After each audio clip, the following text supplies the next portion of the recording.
Welcome to Tales from the Fandom, a podcast that brings a special guest out of the multiverse and straight to you. And now your host, David Ginsburg.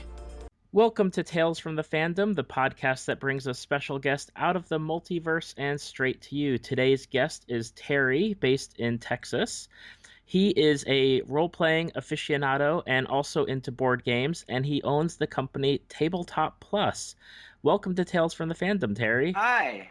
How are you doing today? I am doing well. How are you? I'm doing all right. So I guess we'll start off with role-playing. How did you get into role-playing? Oh, my goodness. Where do we begin? Well, as far as like getting up in front of people, acting or doing strange things like that, I guess I was raised in a church. My dad was a preacher. So in the church, you get up in front of people and you sing and you do things kind of like public speaking, and classroom stuff is kind of par for the course as you go through stuff like that. But growing up, as far as role-playing games are concerned, that started when a fellow down the street from me named Chris moved in and started running around with this paper helmet on. And I was wondering what he was doing, and he told me about Dungeons and Dragons. And the two of us started playing, and just the two of us, just two kids and a 20-sided die. And it was fun. We were just telling stories back and forth, making stuff up. And then more kids on the block got into it. We started playing. We started putting games together. And as time went on, went through school, I got into acting, was in several school plays, shows, and things like that. Went to college, got into things like theater. But that's always been an interest of mine, and it's always been something that I perpetuated. In high school, as I was in shows and stuff, I was also playing D&D with friends. I discovered Star Frontiers, which is a science fiction role-playing game. And the idea, not only in role-playing games, but the idea of role-play in team building, psychology, and so forth like that was also something that I got into for a little while. My dad, being a preacher, also did some counseling. I learned the art and the benefit of telling stories and learning about people's personalities, and it became a social thing. You made friends, and these weren't just friends that you saw at school and you did things with. These were friends that you actually got into their heads because you learned what their imagination was like as a result of playing these kinds of games. When you're given an open slate to do whatever you want, your imagination is the only boundary, and you're playing a role in a story that you're telling kind of off the top of your head, it really reveals things about your own personality and about the personality of friends, and you get to know people, and you get to know them on a level that you don't necessarily get to know them on when you're just interacting with them in school and day-to-day life.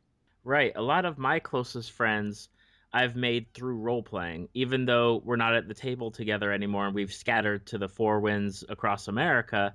These are the same people that I still keep in contact with, more so than the traditional friends that I would have made in high school or college, because there's just that bond that you have with the people that you're sitting at a table with for 4, 5, 6 hours every week or weekend, playing a game. Yeah.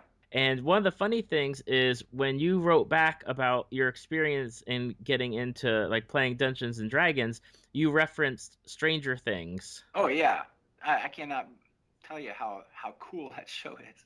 It's awesome. Yeah, that show, when a lot of my friends were telling me I need to watch Stranger Things because obviously the story and the plot and characters.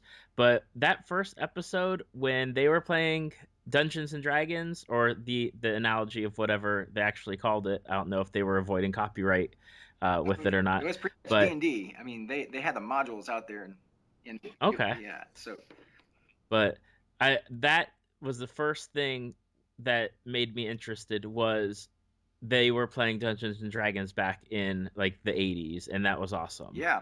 Well, to give you an idea, in 1984, I was 11 years old. So those kids were me. And I related to that tremendously.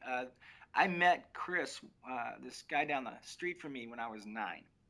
And so imagine somebody who's been playing for 2 years, 11 years old in 1984. And then I saw these guys who were probably somewhere in between 11 and 13 years old themselves in this show playing D&D. And I just saw everybody characterizes the 1980s nowadays in a very caricatured fashion.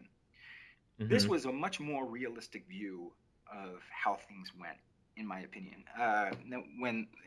The way that they developed the plot in Stranger Things was just so real to me. I looked at these kids, and to these kids, they were portraying people who were 20-some years older than 30-some years older than they were.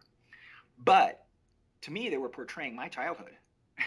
Right. And so I was really that sucked me in right away. So, what games are you drawn to as far as like what games are you playing now, or when maybe in the past, what games were you really heavily like playing in? Oh well, right now I'm primarily playing D&D and Pathfinder, and there's a steampunk role-playing game that was created by a friend of mine named Dan Burrow called Tephra. Are you familiar with it? I've not heard of that one, no. Oh, check it out. It is probably the best and most well put together steampunk role playing game that I've seen, and the character development capability is bar none the best, just because the possibilities are endless, and you can spend more time developing your character than actually playing the game, and it's even more fun when you do it. And then when you play the game, having developed this character, by the time you do that, you know how this character thinks, what it has for breakfast, what it looks like. And one thing I like about the mechanic of that game is that when things happen to you, it's permanent. Like in D&D, you can get all the way down to 1 hit point, and then tomorrow you're fine. Right.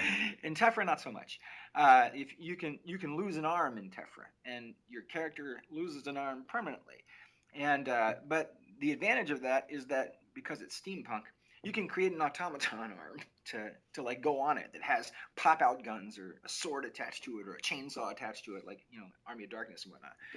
Okay. So it's really neat. The possibilities, like I said, are just so cool. And Dan did a really good job with his team at Cracked Monocle putting that game together. And he actually plays here in Austin at a store called Dragon's Lair every Monday night at 7 o'clock. And he is there. The owner of the company is there, and his books are on the shelf for sale at Dragon's Lair as well. It's really neat. Really neat guy, and a great role-playing game. One of my favorite sci-fi role-playing games is an outdated role-playing game, and some people will pan on this, but I still think it's my favorite, is Star Frontiers. It was an old TSR science fiction role-playing game. Okay. It's the experience development of it is kind of slow, and it's low-level characters die quick. But like I said, the possibilities for character development and the storylines are just really well done, in my opinion. And the possibility for homebrew in that environment is really good, and I like creating environments for that game. As far as other things are concerned, I mean, growing up, my family was a real game night family. Every Friday night or so, or every Thursday night or so, we would get around the table. We play anything from Scrabble to Risk to Monopoly, Parcheesi, and then as we grew up, things like Axis and Allies and Avalon Hill games became really cool. One of my favorite board games is Diplomacy. Okay. Are you familiar with it? I've heard of it. I've never played it though. Yeah, it's an old Avalon Hill game, and it does not have dice. It's kind of like Risk. It's set in World War I Europe, and it has no dice. The way that you win territory is you make alliances with the other players and force your opponent's armies out by sheer force of numbers. And by gaining the support of the other players around the table, you kind of gang up on another player and push them out. But the reason it's called Diplomacy is because you have to make deals. Right. You have to talk to the other players. So in between turns, you take 15 minutes away from the table. You talk to each of the other players privately. You make a deal, and then you find out whether or not it worked or you got stabbed in the back. It's pretty cool. Yeah, it's one of those things where friendships could possibly break if you don't know how to handle that kind of thing. I got introduced to it in high school when we would play it at lunchtime. We would submit our moves at lunchtime, and then we'd spend the rest of the day as we went through our classes, talking with each other about what we were going to do, and we came back to lunch the following day and submitted our moves. And games would last months, that way, because it's one move every day. But it was really cool because you had plenty of time to think about what you were doing and talk to people about making a deal. Right. Now, as far as role-playing games go, just circling back for a moment, as far as like Dungeons and Dragons or Pathfinder, which is kind of like the analogy to Dungeons and Dragons, because Dungeons and Dragons has evolved in a way that some people like or some people don't like. I know that 4th edition was considered very similar to playing a tabletop MMORPG like World of Warcraft. Is there a particular race or class that you prefer to play? I know everyone has like their default. I like to be, this kind of like an elf or a wizard or something. Is there something that is your go-to, or do you kind of spread it around when you play the games? Oh man, I used to say ranger. That's like the default, right? Everybody wants to be a ranger. Why? Because it's versatile. You can do spells, you can do weapons, you can do crazy stuff. You can be Aragorn, right? Or something like that. I had this female elf ranger a while back called Mikara Linasad, and she was this elf who was racist against humans. She didn't like them. She thought they were, environment spoilers, and she talked in verse every now and then. She would lapse into not song, but just rhyme. And I was doing this. I first developed her in a play-by-post on EN World for 4th edition. And because we were posting it and we were writing down all the stuff, I would create acrostics that would have sometimes crude statements written in the first letter of every line. And not many people got it. And sometimes like the thread would go on for like a month or two, and then someone would write me back a private message saying, "Ooh, I just got that." And it was really neat. Makara was my first introduction to trying to develop a character that had this long story, because play-by-posts go for years. You literally play one campaign over the course of 2 to 3 years, with one move every 3 or 4 days, and one round every 3 or 4 days. So, right. But if I don't really have a favorite. I have my flames. The moments where I'm saying, okay, this is what I'm into now. Right. And now I'm into wizards. I like wizards because they force, especially low-level wizards, they force you to be creative. I learned the art of the cantrip. They come in handy. We were, just Wednesday night, I do this D&D Adventures League here at this Dragon's Lair, this store in Austin. And my group was fighting an invisible stalker, and it was of a level way higher than them. And they couldn't get it because it was invisible. And one guy used a cantrip called Prestidigitation to actually put a bullseye on the invisible stalker so they could see it. And it's little things like that, the spells that no one thinks are useful. Everyone looks at the spell book and says, "This is a really crazy spell. No one would ever use that." And then all of a sudden you're in a situation where, you know what, I can use that. And it comes in handy. And so wizards are becoming something that I'm beginning to love, even at low level. As higher level, yeah, of course, they get powerful and backstory becomes really cool. But even at low level, wizards are fun to role play because they're forced to. That's your only advantage as a low level wizard. You don't have fireball. You have these huge, powerful spells. You have these tiny little things that don't seem, thaumaturgy, like you can make your voice loud. Okay, great. It's not going to kill a dragon, but it might make for a really cool opportunity to ham up your roll or get a laugh or perhaps even have some mechanical benefit that you didn't think of ahead of time. I know that I read this is a story way back when 4th edition had come out, and a father was playing with his young children and was introducing them to Dungeons and Dragons for the first time. And one of them used only cantrips, I believe, to get through the whole encounter, because the kid could just think of all these different things that, as players or adults, that have played for a long time, you're not thinking of using a 0 level spell to try and get past an encounter. You're thinking like, how am I going to take them down? While this kid is thinking, how can I maybe turn the situation to my advantage with what I have, or even trying to like befriend like orcs or goblins instead of actually going up to them and fighting them every time having an actual encounter. Yeah. Yeah, I agree. I recommend if you can find parents who are willing and interested to and kids who have parents who are supportive. Uh, I recommend sitting down DMing a game with a 6-year-old kid in it.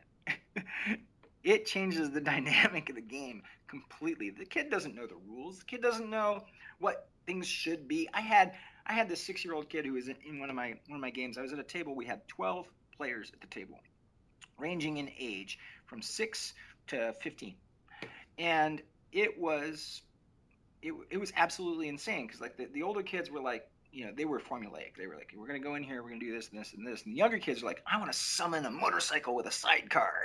and as the DM, you don't want to discourage a young kid, so you're like, okay, well, can I make this work? How can I make this kind of medieval sounding? How can I make this?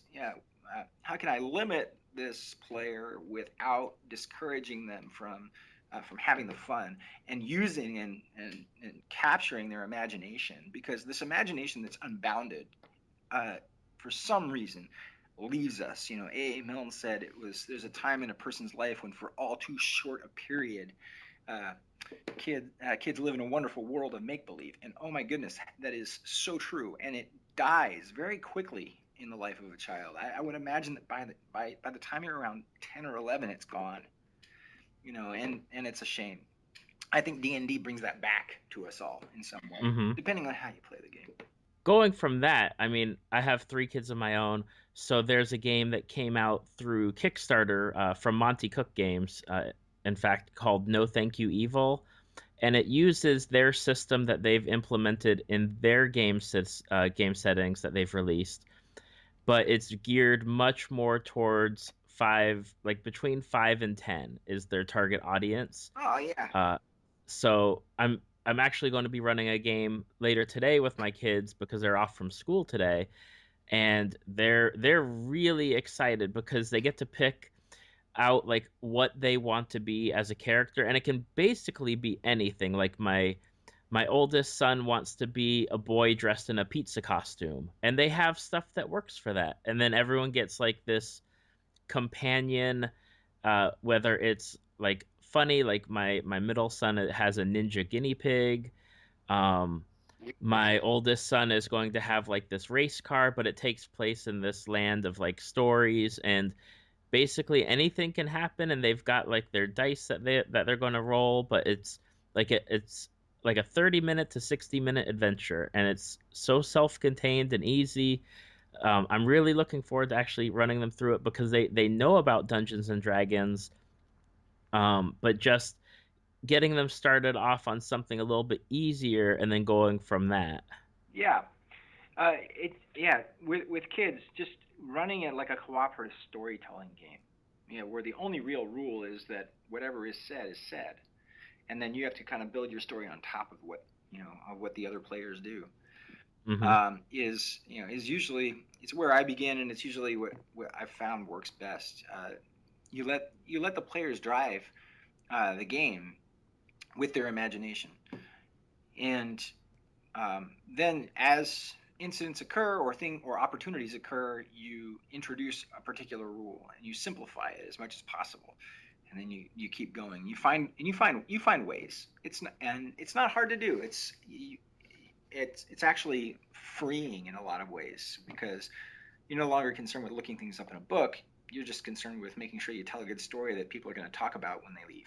Is it hard for you when you're making like a new character not to think about like all the crunchy bits like the stats, or like with some games they have like merits and flaws, and trying to I hate to say like be a min-maxer, but I know like for me when I'm making characters now, it's harder than it was when I first started gaming, because back when I started gaming, it was a lot easier. I didn't really care. I just wanted like the character, and I'd write the backstory for the character, and I'd incorporate all the like the drawbacks that the character had, whether it's through stats or just making it up.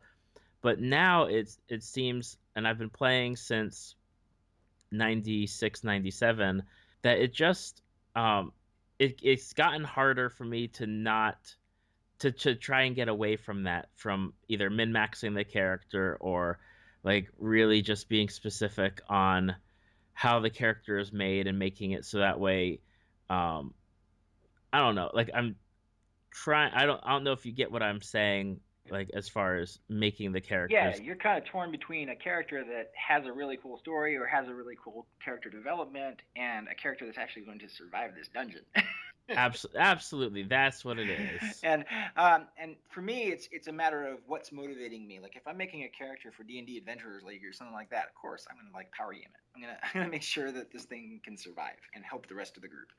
And I'm not gonna pay too much attention to just a story. But if I'm doing like a homebrew game or something that I'm just doing for fun, the temptation is greater. My son is really good at this. Actually, not I'm not saying that to like put him up, but I mean I found it very entertaining to watch my son make his characters because he throws caution to the wind and he creates characters that are eccentric. There's some kind of twist about him that's kind of weird. In fourth edition, he did a pixie barbarian. Imagine an 8-inch pixie carrying a 24-inch heavy war pick. He found out that this was legal, and he also found out that this made for some interesting things. He slew a dragon by shrinking a boulder and then putting it in, shoving it down the dragon's throat and unshrinking it. Huh.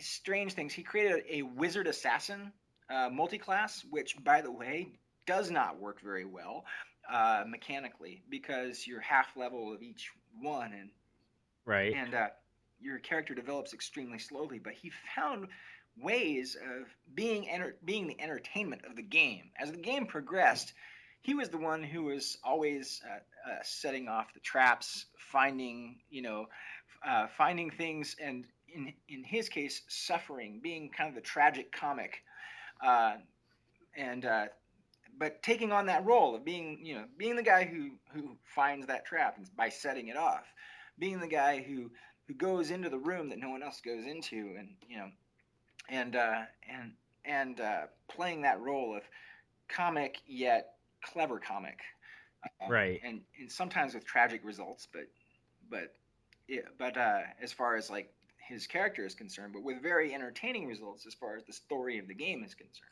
As far as role-playing games go, is there any games that you would recommend people check out? I mean, obviously Tephra, because and I hope I'm saying it Yeah, correctly. yeah.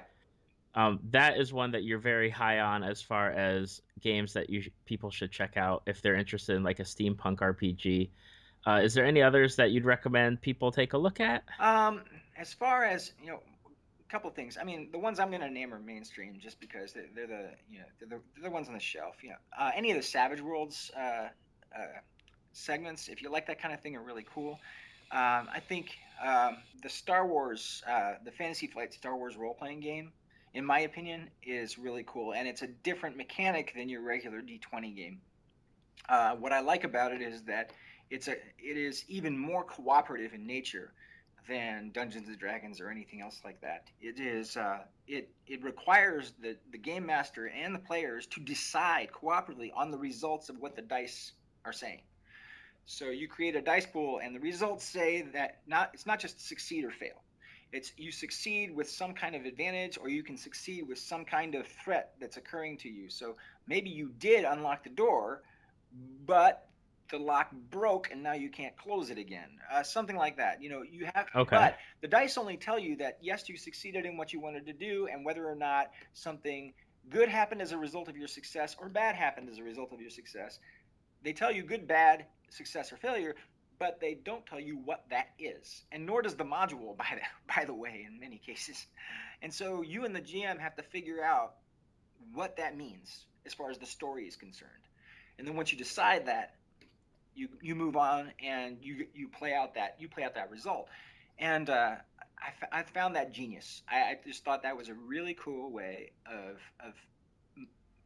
not prompting, forcing you to come up with a story that makes sense, that in a direction that doesn't usually take place. Like in D&D, you roll the dice. It's like, yes, you slew the dragon, right? And you can say, okay, yeah, you stabbed it in the heart or something like that. But the dice don't tell you how well it happened or how badly it happened, or whether or not there was some problem that occurred while you slew the dragon. Right. Star Wars actually gives you that incentive to drive that story in a particular direction.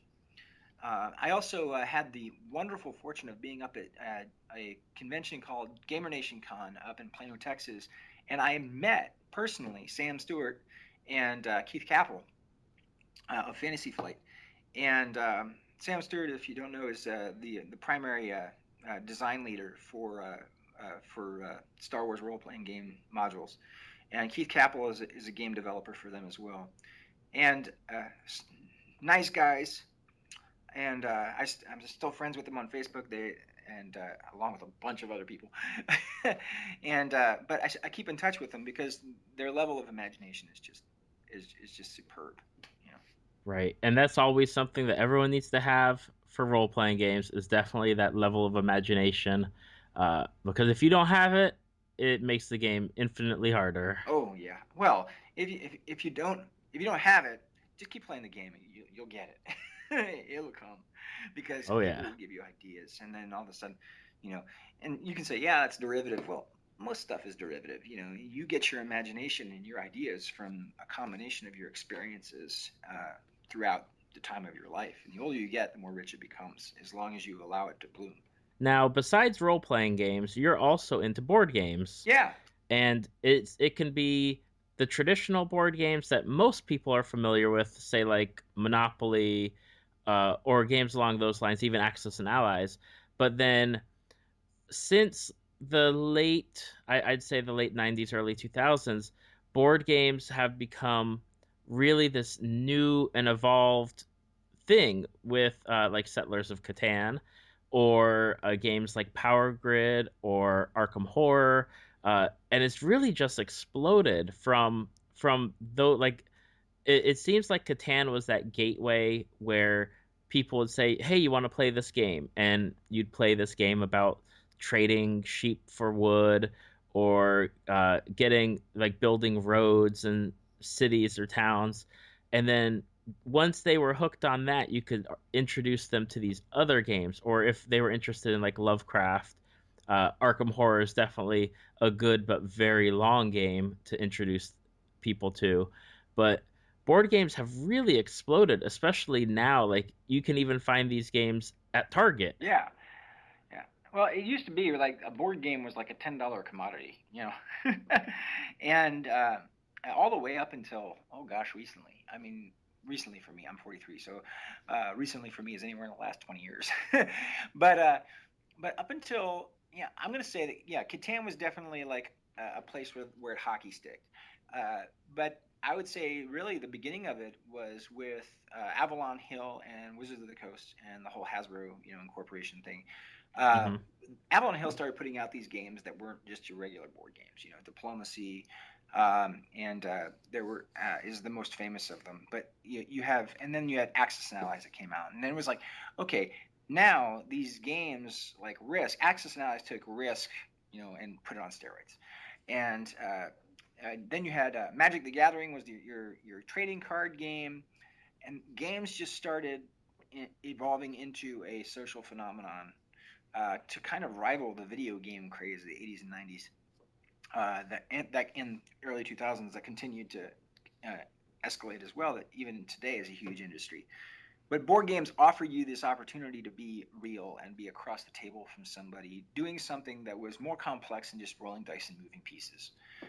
And Catan was also, what was great about the mechanic of Catan was that the dice were not rolled to determine what happened to you on your turn, right? The dice were rolled just to present the global environment, right? You roll the dice to find out who gets what resources, and not just you, right, but everybody else at the table. And so, because the dice were only there to create environment, not to determine causation of a move. You were then free to use your imagination, wheel and deal, and get this thing done. My son power games this all the time. We lose to him all the time. But you start learning the tricks, but then the game board changes, and you realize, that changes the entire. It's a brand new game again. And then with expansions, like the idea of creating a board game and then expansion packs to the board game. Don't know where that began. I can't remember. Catan did it, but I'm not sure if they were the first to do something like that or not. But my goodness, now games become a sustainable industry, not just a one-time thing. You don't have to rely on the success of one release in order to perpetuate the business. You can, if the release goes well, then you can create an expansion set and create further, opportunities to change the game and make it interesting. The Ticket to Ride game is another example of a really cool board game that I love. And then D&D got into this. When 4th edition came out, they started creating miniature board games like the Ravenloft one and all of these. But then who was it? Zombicide. Have you ever played Zombicide? I have not. Oh man, it's a $100 game. Okay, that's another thing. The board game industry went from this $10 for a board game where you roll dice and pieces to these very complex rules and really cool miniatures. And instead of making tiny little pieces, these are really well detailed minis, plastic minis, sometimes 30 or 40 a box. And the game costs anywhere from $60 to $100. But the amount of fun that you can have when you play in this game, and the variation from time when you sit down to time when you sit down, like one day you play it, it goes one way. Another day you play it, it goes completely different direction. The options that you're offered today are just way better than they were when we were kids. And you have the websites now, like I think it's Board Game Geek, where you can get reviews on the game. Yeah. Or things like Will Wheaton's Tabletop from Geek and Sundry, where you can see people play the game. Yeah. And it offers you that experience now to not only see if you'd be interested in making that purchase, because really and truly some of those games are so expensive, and then you wonder, am I going to find A, people to play with, and B, time to play with them? Because some of the games now take like I know Arkham Horror used to take us around a good 4 or 5 hours to complete a game. Yeah, you got to block out an entire Saturday in order to just play the game. And sometimes that's good. That's kind of why when I was in high school I loved diplomacy, because you could do your move submit in like 15-20 minutes, and then you spent the rest of the day off and on talking to the other players, and then you come back the following day and submit your move. And so it didn't take a whole lot of time out of your game. If you tried to sit down and play diplomacy in one sitting from beginning to end, it would take you I tried to do that once. It took 15 hours before it got to the point where we could declare a winner. So I think this format of games, and it might come back to this, games that you set up, you play for like a half an hour, and then you tear down and you come back at another scheduled time and you play again. Diplomacy is the only one I know of that has that kind of format. I'm sure there are others out there. But board games, there's no limit. I mean, it used to be that in your head you had this limit to what a board game could do. It had to be roll the dice, move the piece, something happens. Roll the dice, move the piece, something happens, and then somebody wins. Nowadays, there's no limit to the mechanic of a board game. You can, like Catan, you roll the dice, but that's an environmental effect. And then you wheel and deal, kind of like Monopoly. And then somebody wins, and it can be kind of subtle depending on what that person did or just blind luck or what somebody else did. And then you have games like Diplomacy where you come in, you move, you leave, you come in, you move, you leave. I'm waiting for the next board game that completely changes the way we look at board games. And goes off in a direction that no one anticipated and yet is successful. I'm either waiting for that or I'm waiting for myself to come up with the idea how to create one. And because that's what you look for. When you look for a board game, you don't just look for a mechanic and pieces. You look for an experience. And that experience is what drives whether or not you really like that board game. And one of the experiences that usually gets people coming back to a board game is that it is different every time you play it. Absolutely. And that drives interest. And so because of that, that's what you're looking for. And I'm just waiting for that opportunity to either create or find a board game that goes off in a direction you never thought board games could go in. Now, what board games are you into right now? Like either that you're into or that you would recommend for people to check out? Oh my. I think right now, board games. Oh, Catan's always the go-to. There's and I just recently got introduced to Zombicide, and I really love it. The reason being is because, like I said, you can try different things in the game, and its development is different from sitting to sitting. I don't, like I said, I try not to choose favorites, and I really don't have a running game right now that I'm going to. I just recently also discovered, and I know it's been around and it's no longer supported by Games Workshop, but I recently discovered Bloodbowl from a friend of mine, Dean Piper, uh, and I think it's great. It because the game tells a story as you play it, and it's hilarious to watch these different quote unquote football teams, come together and just like beat each other apart and try and move a ball across the board.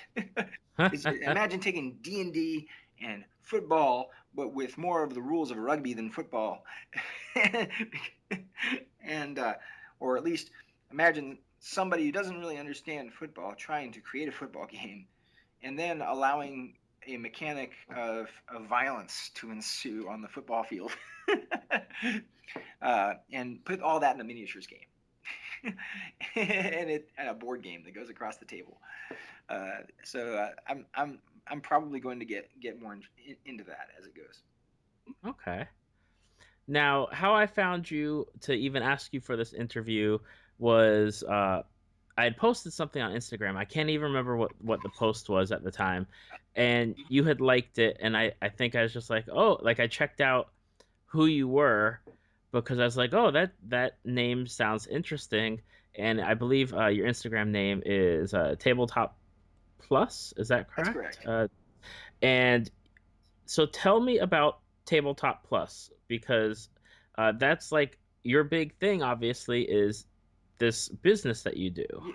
Well, yeah, it's a business I sell right now. Gaming terrain for role playing games. So anything that has rules for a 1-inch base miniature game, and I license a lot of the kits that I sell from a guy named Bruce Hurst up in Missouri, who has a company called Hurst Arts Fantasy Architecture that makes molds, silicone molds that you can pour plaster in and make and build castles and things with. And I actually buy molds from him, license the right to sell casts of things from his molds, and I create themed sets of casts of his molds.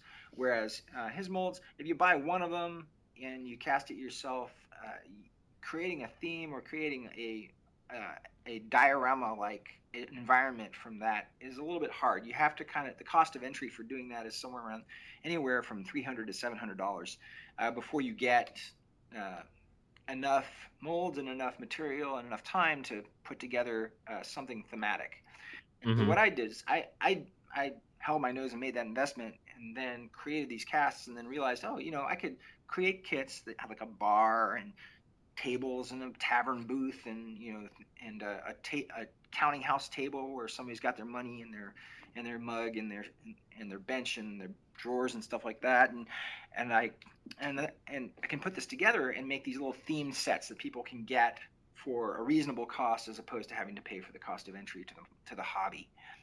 And then they can use it directly in their game. They paint it up and arrange it however they want. And I started off doing that, and then I created my own modular dungeon set, kind of like the Dwarven Forges kind of thing. But the theme of the modular dungeon set that I have it's called the Versatile Modular Dungeon, and that's what it is. It is fundamental element pieces of a modular dungeon that you can lay on the table and create very intricate layouts.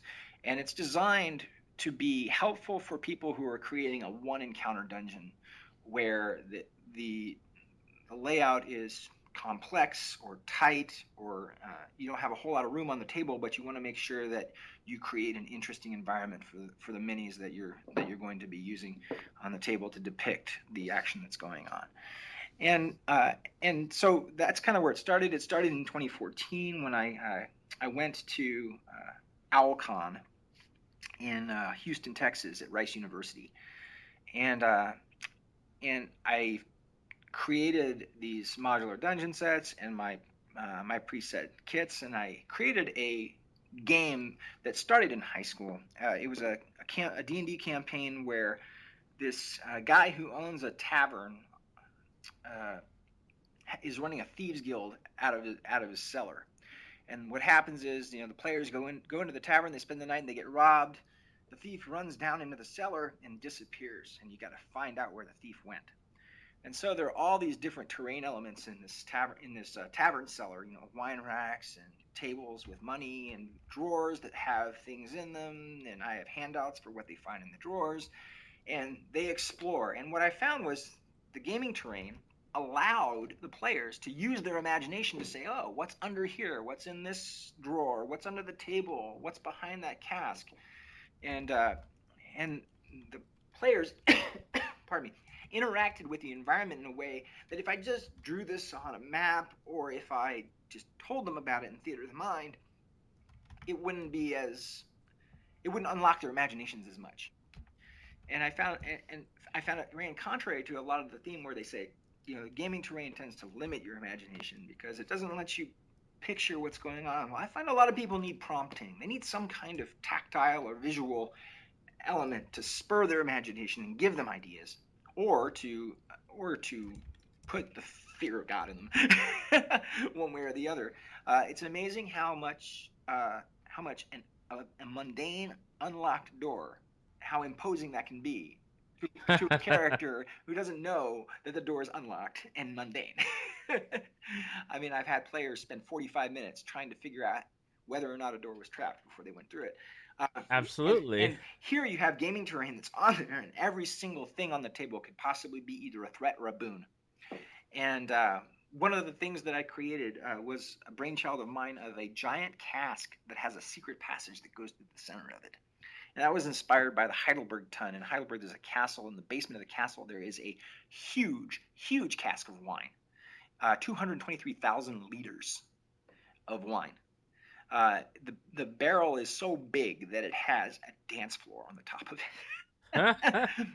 And the one that I sell, not so big even to scale, but it does open up, and it has a secret passage running through. And for the longest time, I didn't know how to do this, but I created elements in CAD, tried to work it out. I wanted to make sure that the mechanical elements didn't show when you had the cask closed, so you didn't know that it happened. And I was fortunate enough at ReaperCon to meet a digital artist named Chris Lewis, who, once we figured out how this thing mechanically would work, was able to digitally sculpt the texture for it to make it look wooden, like a barrel, for me. And between the two of us, I hired him out to create to texture the thing once we got the mechanics going. And it was it's one of my favorite pieces that we've got. So it's creating this kind of stuff. When I was at Alcon, the result of that game was that people loved the terrain. One of them said, can I buy this? And I thought, you know what? Why don't we do that? Why don't I sell this stuff? Because people love it. And then that year, very shortly thereafter, like 2 months later, I went to ReaperCon in Louisville, Texas. Reaper's based out of Denton, Texas. So I was like, hey, they're right around the corner. It's only 4 hours away. Let me go up and check it out. Yes, in Texas, 4 hours is not very far away. Well, it's just like in Florida. I mean, yeah. It takes like a good 13 hours to drive from top to bottom. Right. So you understand what I mean by this. And so I hiked up there and sold out the first, ReaperCon is a 4-day thing. It runs Thursday through Sunday. By Friday night, I was sold out of all of my inventory practically. I had one Wow. or two kits left. So I was on Saturday, which is usually the highest traffic day for a vendor. I had no inventory. I was taking orders. I took 3 weeks worth of orders. Orders that would require 3 weeks worth of work to fulfill before, pardon me, before the end of the convention. And then I realized, okay, I've got something I can sell. I got something people like. And so I started doing this, for real, or at least I started continuing this business. Right. And I mean, that's how I got into it. And that was the fun of it, and it still is. And I'm turning out new things, and I like when you found me on Instagram. That's kind of how I give people a heads up on what to expect and where I'm going to be and what I'm doing. I've actually gotten up to 2,372 followers so far, and I've been blessed by people's interest. And friends. I've met so many people in this industry, and every single one of them, there's not a bad personality among them, really. The ones who have the bad personalities, they don't last long because it's a very communal industry. People get to know each other. They're friendly either because they have to or because because they want to perpetuate the game. It's an industry that is surrounded by the idea of having fun. Absolutely. And that requires you to adopt a friendly attitude and an attitude of being open to new things. I can't tell you enough about the people who are in this industry. They're great. Well, how is it being on the other side of gaming, from being a role player and now you've got the business? How is it being on that side now? Yeah, that's a different perspective. You are selling something. You're running a business. You would love to give this stuff away. You'd love to be able to afford to give this stuff away. But other people know that. One thing that hit me really hard was, for the longest time when I was on the other side of the counter, I was like, man, this stuff is expensive. Like I was saying, the Zombicide's $100, Right. and even the Ravenloft games and the ones that that Hasbro puts out, they're like 65. Catan is what, 50, 40, somewhere around there. And I'm thinking, man, that's expensive. Really? I mean, it's just a board game. And then I got on the other side of this industry. I'm like making this stuff, and I'm looking at, proposals and quotes that are coming in from injection molding manufacturing, minimum order quantities, and all this stuff. I'm thinking, yeah, you can't afford to sell it for less than that. You really can't. You look at the math, and you do the business. You look at the math. The store gets a certain cut. The cost of manufacture is a certain amount. The profit that you want is usually the profit that you're going to get is usually anywhere from 15, if you're lucky, 20%. Sometimes as low as 5%. That's the profit you take. Everything else is either what you pay to a distributor or to a store as consignment to carry or commission to carry your stuff, or you pay it in material and raw material costs. Raw material cost is usually about 20%. Raw material cost and assembly cost is usually about 20% of the cost, and then the larger chunk is what you pay in order for the privilege to sell your stuff. Like you go to a convention, those convention booths can cost anywhere from $200 to $1,400 per convention. That's a lot of money, and then you got to get to the convention. Like I went to Origins in 2014, and I barely broke even, and I sold $3,000 worth of stuff. and you see this, and you see it from the perspective of a businessman. And you realize, oh yeah, you're right. It is expensive. It's expensive to be in this business, as well as expensive to buy in this business. And you try, because of that, it tailors the choices that you make. Remembering what it's like to be on the other side of the counter is also a good gut check for me, because when I create a product and I'm trying to price it, I have to decide, is this worth it to do? Because I can make something and not make a profit. I can make something and not make any money on it, but the purpose of the business is to be able to perpetuate itself. So you have to price it that way. And if you find out that the value to the customer is not going to support the cost of all of the stuff that you have to do to get it to the customer, then it becomes a hobby. You can't sell it. Or you want to focus on other things. So it really picks the direction of product development for you in a lot of ways. There's some things that I thought of, hey, this would be a really cool idea to sell, and then you go through, okay, it would cost this much to make and take this long, and it would have to be packaged in a box like this and so forth like that, and then you do the math and you realize, the value to the customer is only X, and I can't make it for 1/5 X, which is what you need to be able to make it for in order to sell it for anywhere from a 15% profit, which is what you're kind of heading for. It's until you're on this side of the counter, you don't see that perspective, and it's very well hidden from you because they don't want you to see that. I don't want you to see it. I do. I mean, I'm not going to hide it from you, but that's not a value to the customer. What's about value to the customer is give me a product that I can really play with. It's really going to make me enjoy the game, and sell it to me at a price that I feel like is fair for the value that it gives me. And that's what's important to the customer. And when you're selling to a customer, that's what you want them to see. You want them to see that value. You want them to experience that value, and you want them to see that it is worth the price that you're selling it for. All of the stuff underneath where you're paddling like crazy and scrambling to save money and design it in such a way that you can build it and make it worthwhile.